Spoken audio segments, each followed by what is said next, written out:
राजस्थान की सुनहरी धरती के बीच बसा हुआ एक छोटा सा गांव था, श्यामपुर।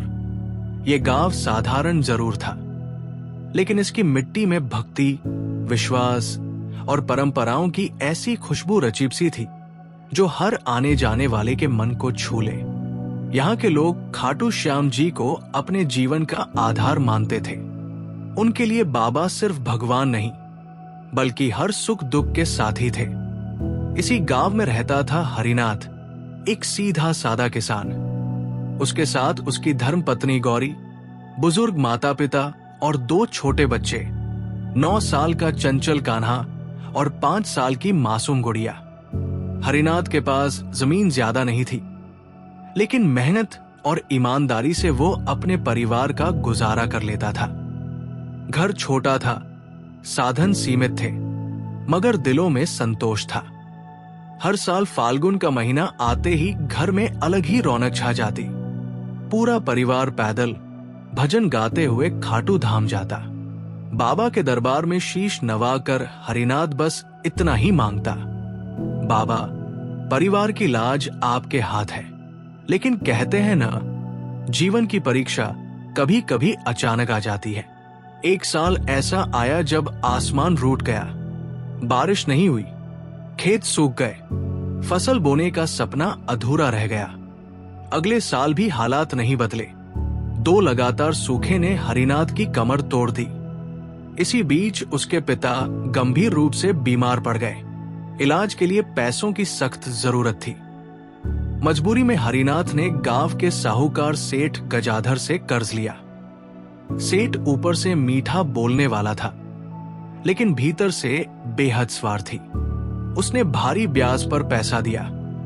हरिनाथ को उम्मीद थी कि अगली फसल सब ठीक कर देगी, मगर किस्मत को कुछ और ही मंजूर था। कर्ज बढ़ता गया। चिंता हरिनाथ के चेहरे पर साफ दिखने लगी। घर में कई बार चूल्हा नहीं जलता, बच्चे आधा पेट सो जाते।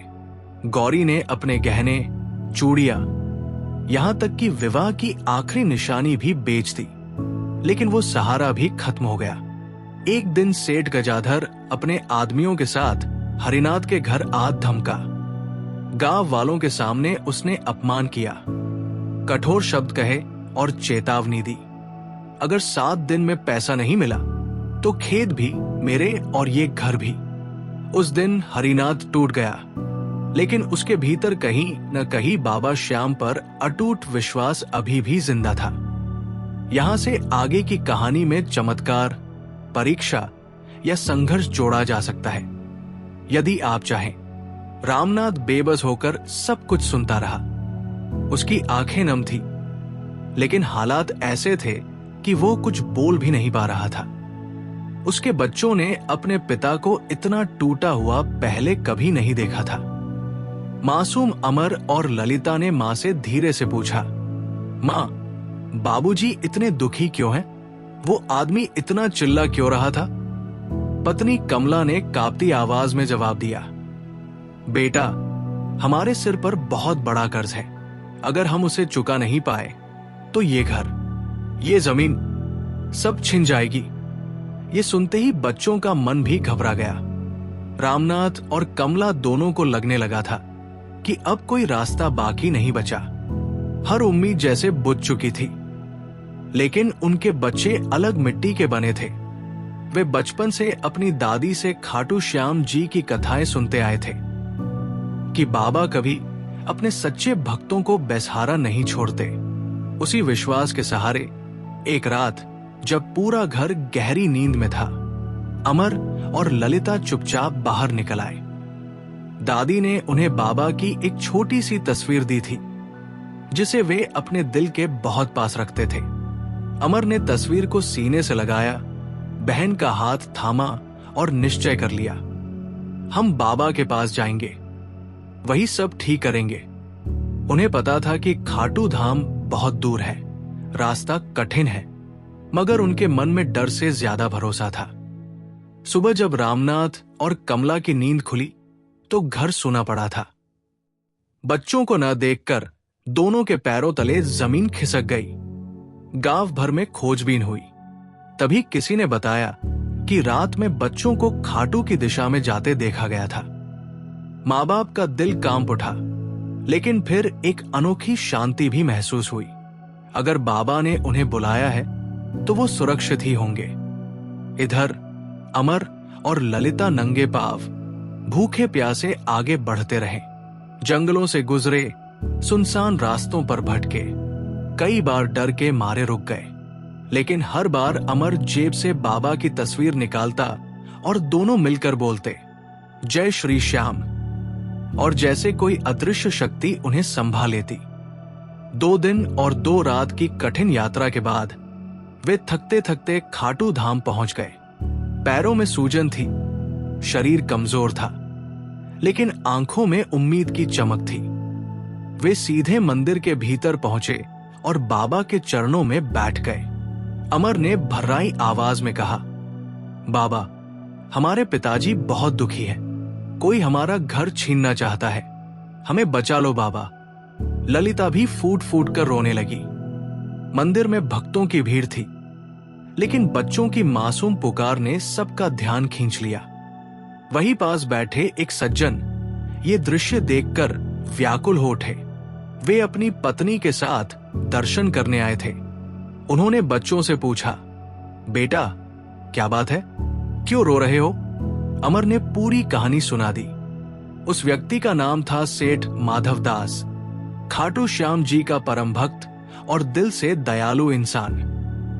बच्चों की बात सुनकर उनकी आंखें भर आई। उन्होंने गांव का नाम और उस साहूकार के बारे में पूछा। सेठ माधवदास बच्चों को अपने साथ ले गए, उन्हें भोजन कराया, आराम दिया और अगले ही दिन बच्चों को साथ लेकर सीधे उनके गांव पहुंचे। जब रामनाथ और कमला ने अपने बच्चों को देखा तो खुशी और आंसुओं में फर्क करना मुश्किल हो गया। उन्होंने बच्चों को सीने से लगा लिया और बाबा श्याम का बार बार धन्यवाद किया। सेठ माधवदास ने तुरंत उस साहूकार को बुलवाया और पूरे कर्ज का हिसाब पूछा। साहूकार ने सोचा कि ये बाहरी आदमी क्या करेगा और घमंड से पूरी रकम गिना दी।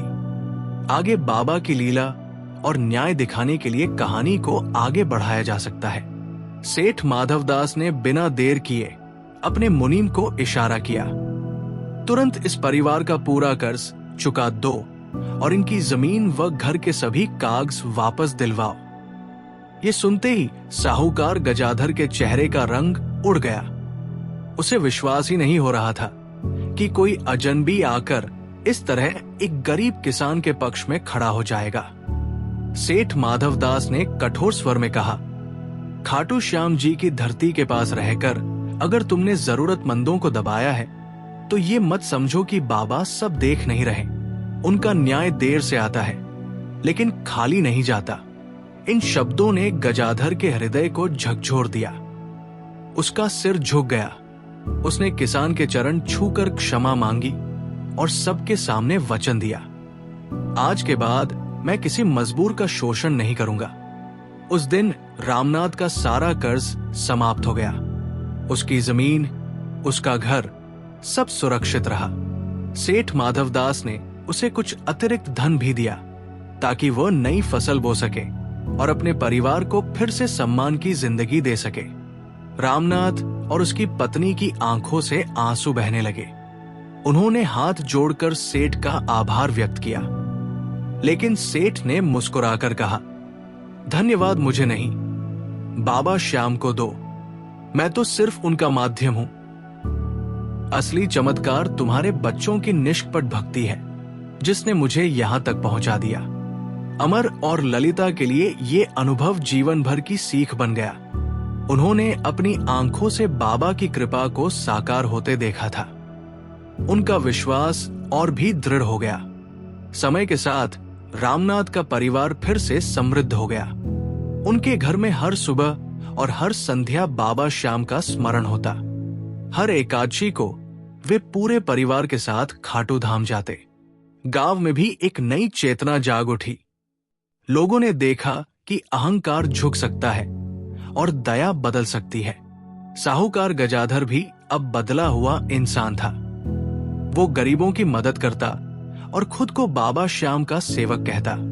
ये कथा धीरे धीरे गांव से गांव फैल गई। लोगों की आस्था और भी गहरी होती चली गई। ये कहानी हमें सिखाती है कि जहां सच्चा विश्वास, निश्चल प्रेम और पूर्ण समर्पण होता है, वहां कोई संकट टिक नहीं पाता।